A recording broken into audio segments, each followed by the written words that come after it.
By the time you finish watching this report, you'll realize Africa is not sleeping anymore. Something is stirring.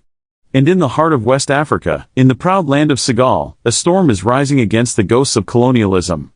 President Faye Dahomey has finally taken a stand. And it could change everything.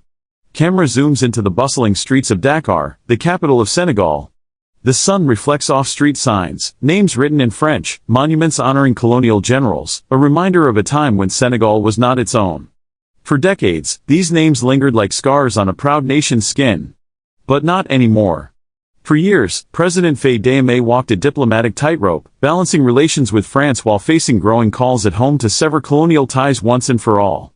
In 2024, he even visited Paris to talk about deepening ties. At the time, critics labeled him indecisive. But something has changed. In a series of jaw-dropping moves, President Faye has now signaled that Senegal is done with the past. The turning point? It wasn't loud.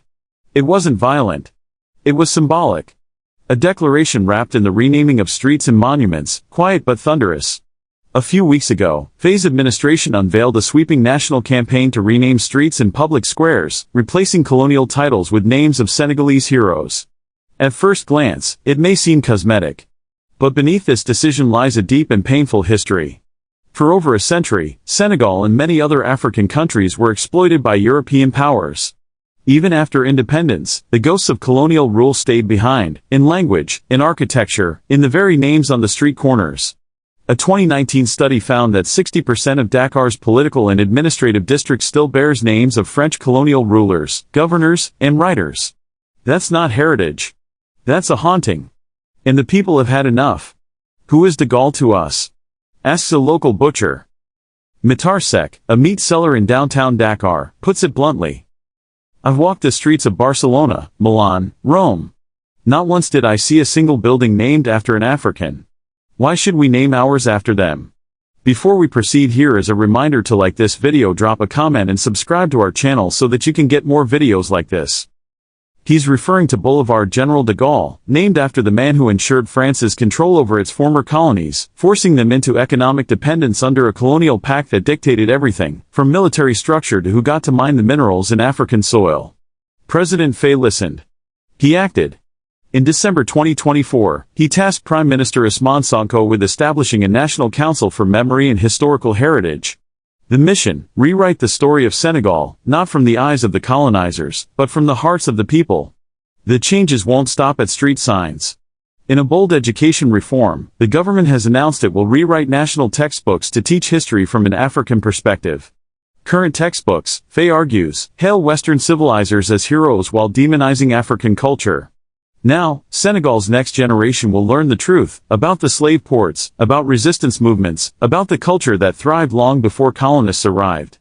As Dar-based urban planner Riyad Diop puts it, seeing streets named after people who mistreated us is a disgrace. We must erase these symbols from our cities and our minds. But renaming streets wasn't the final blow. On November 30, 2024, on the eve of the 80th anniversary of the infamous Traore massacre, President Faye dropped the hammer: France must remove its military base from Senegal. Just hours after French President Emmanuel Macron, for the first time in history, admitted the French army's role in the 1944 massacre of Senegalese soldiers, Faye made it clear: apologies without action mean nothing. Imagine this: 1944. Over 300 African soldiers, who fought for France in World War II, returned to Senegal. Broke, betrayed, and abandoned. When they protested for the pay they were owed, they were slaughtered by the very army they once fought beside. For decades, this massacre was hidden. Censored in Senegal. Banned in France. History erased. Now, President Faye is writing it back into the national memory.